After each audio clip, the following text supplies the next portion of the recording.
Hello, brother. How to deal with school stress. So, school stress is something that is going to impact everybody, and it's going to impact everybody in a slightly different way. With me, at the start of school, it was about performance, and then it was about bullying, and then it was about social stuff. It changes over time, and then say the last like 1 or 2 years of my school, it was just performance based. So, what I want you to do as the first thing is identify the real stresses. The real stresses are not just, let's say for you example, it's your exams. The problem isn't your exams. It's, okay, why am I stressed about my exams? Is it your future? Is it the university you want to go to? Is it the fact that you're worried about your parents, if they're going to verbally, physically, emotionally abuse you because you get bad grades? For some people, the severity of their exams are going to be very different. For other people, the stress is going to be bullying. Is the bullying cyberbullying within school? Is it from people that are in your class? Is it from people that are in your school, in your year, in your friendship group? It's going to be for every type of reason. But identify the real stresses after that. So as we go to, okay, you have the exam stress. Is your real stress? Is it your parents' abuse? Is it your future not turning out the way you want? Is the bullying?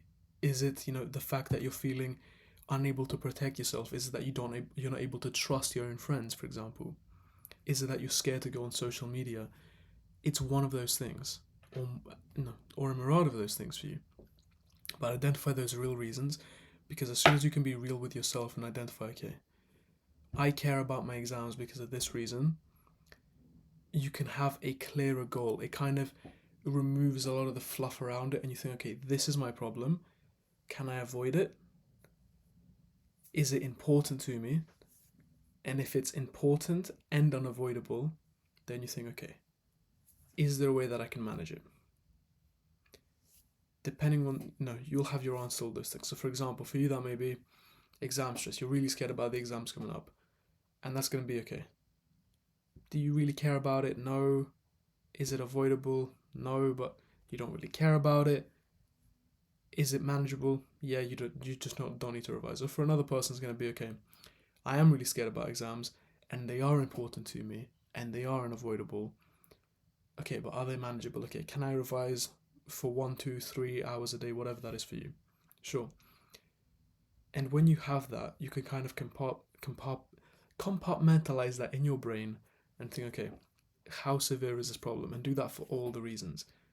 Because as soon as you have all the reasons and you can list them all down, and think, okay, the real issue I have is my parents surrounding school, or it's the bullying, or it's the exam. Because you're going to have a million and one stress, this teacher telling you off, this detention, this student, this guy that's annoying you, this girl on social media. But as soon as you list everything down and you find the real reasons, the important stuff, the important, unavoidable, unmanageable stuff, those are the things that you're going to have to tackle first. Next, work towards them. Okay, so how are we going to work towards them? I just want to give you some really concrete answers here, and a lot of these are going to sound harsh, but I've gone through bullying, social stress, abuse, like at home based from school stuff, social stress, exam stress, all those things. How do we then work towards them? So I think some of the easiest ones to work against are the exam stress, because with exam stress, you have a very clear and methodical way through that. If your exam is coming up and you're not prepared, okay, can I start revising today? Okay, are you revising? Is the first question. Okay, if you are studying and for whatever reason you don't know why you're not doing good, maybe you need to revise more, ask your teacher such and such. If you're not revising, okay, there's a reason why we're not doing that. Why are you not doing that? Are you too lazy to do it? Are you scared to do it? Are you overwhelmed by doing it? If you're overwhelmed by doing it, lazy, stressed, whatever that may be, the best method is always, okay, can I do 5 minutes a day? It's going to sound stupid. Can you open your book for 5 minutes a day? Can you do one small multiple choice question? The smallest feasible amount you can do of a task. Sure. Okay, well then do that every day. And this is going to sound stupid. You're going to think, oh no, because I'm supposed to be revising 3 hours a day and I don't do that. Okay, can I do 5 minutes a day? And you do 5 minutes, and that's your bar of success. You can do more than that, but that's the minimum, that's the bar of success. Well, tomorrow can you do 10 minutes? Then can you do 15? Then can you do 20? And then if 20 starts being really difficult, okay, can I do 21 the next day. And every single day we're going to improve towards that. If it's something like bullying, then I think there are usually some like underlying reasons or perceptions around bullying. Is the fact that you're in school, okay, people who are more attractive, more muscular, stronger, usually get bullied less. People who are performing better will usually get bullied less. People who are really into sports, again it comes back to the physicality thing, because with school, you're in this environment that is surprisingly very quite primal.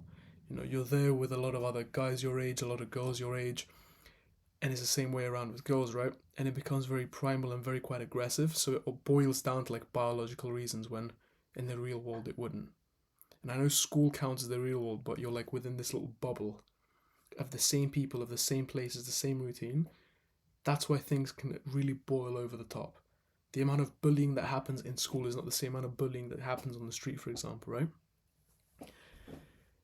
And then with that, okay, can you improve those things?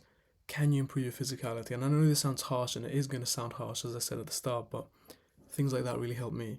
I bulked up, I got more muscular, I improved how I looked. That really helped me. Can you improve your social skills? Yeah, that really helps you. Can you start building a little closer friend group, even with the friends you have now? If you have like 1 or 2 friends, okay, can you start bringing more people into the group?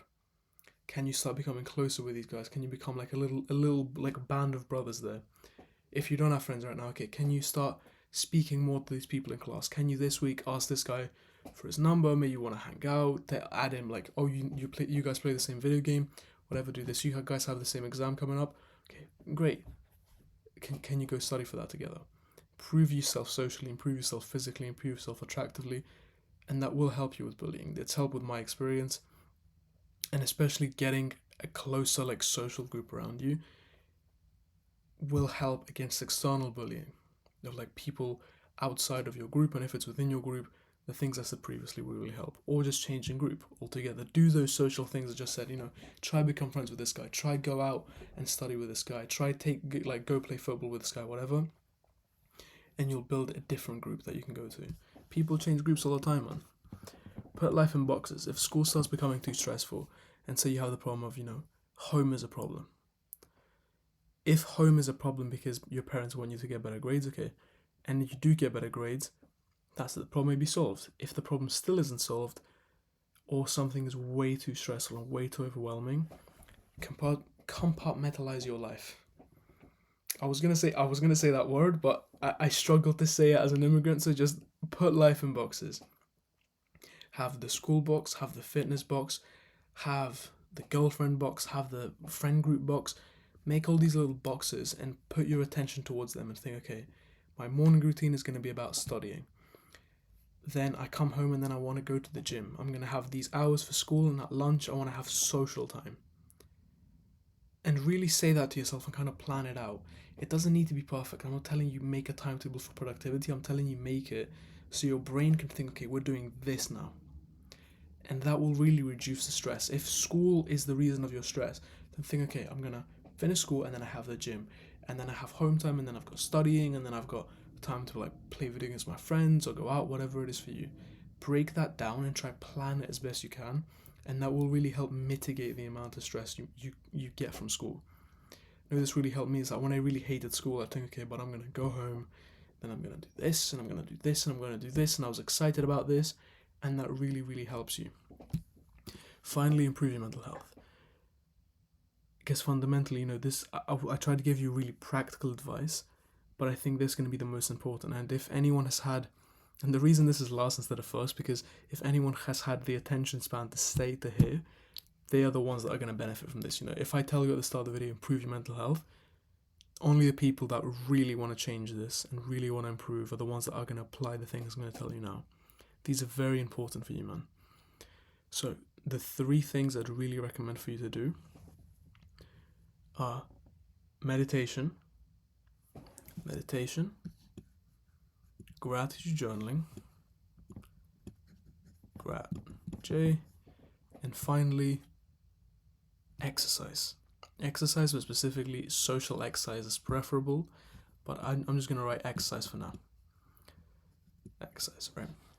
So, How do we do all these things and why do they help us? Firstly, meditation is going to reduce the stress, which is why it's firstly, this is about school stress. The way meditation works is you're told to focus on the focal point. So say you download an app like Medito, the one I recommend. Medito. You focus on this focal point, say be it your breath, the smells around you, the sounds around you, whatever, and then you're going to lose your focus. And you're going to go to this fuzzy mess of thinking. Then after a second, you'll realize, oh, I'm thinking I'm supposed to be meditating. You know, you'll have the clarity here. And you'll go back up. Imagine this is a straight up arrow to the focal point, back to your focus. And this up arrow is the XP you get of mindfulness. That's the difficult part. Meditation is not just focusing on your breath. Meditation is focusing on your breath, losing the focus, realizing you've lost the focus, and bringing it back up to meditation, bringing it back to that focal point. And that XP you get is what's going to actually give you the benefit of whenever you're stressing about something, you know, you're overthinking, because stress is going to be from an overthinking standpoint. Oh, I have this piece of homework. Oh wait, I don't have time to do it. Oh, I'm going to get a detention.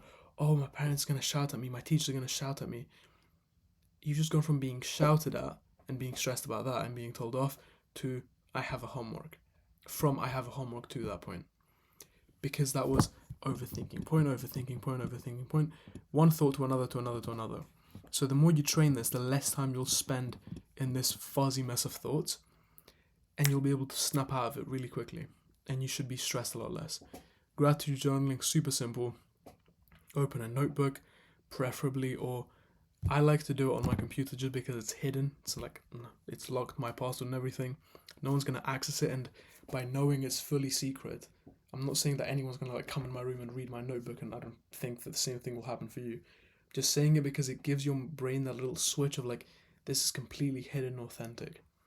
And that really helps me really go deep with my gratitude stuff.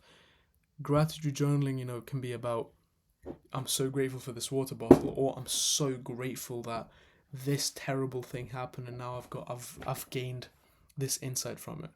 I'm so grateful that I got betrayed by this friend because now I got closer with my other ones. It's just an example like that, you know, it can be something very painful or something very shallow, something very deep or something very, just, oh yeah, this lamp is nice, I'm grateful I have it because it makes light for my videos. Either way, you get benefit. You get the benefit of now you're happy about the simple things, or you can solve the inner problems you have. Amazing thing for gratitude and happiness. Finally, exercise. Exercising is going to just make you happier and less stressed. It's a fact, especially weight training, arduous exercise, martial arts are really going to help if you're facing, you know, confidence or bullying problems. Exercise is a very natural thing and a very important thing. If you're not exercising, that will harm your mental health. But if you start even with 5 minutes a day to 2 hours a day, whatever that is for you, whatever your skill level with it is, you'll get a benefit. And I want to leave you with that, man. Exercise can be anything. Exercise can be calisthenics in your room for 10 minutes a day, or it can be going to the gym for an hour and a half, or it can be going swimming a few times a week. But I recommend it to be weightlifting or martial arts just because it also gives you the other benefits of confidence and strength and muscle, which also help you in school and in general. So I really, really hope this video helps you, man. I know all these things have really helped me. Get out of here, get off YouTube, go do something productive. I'll talk to you in the next one, man. Much love.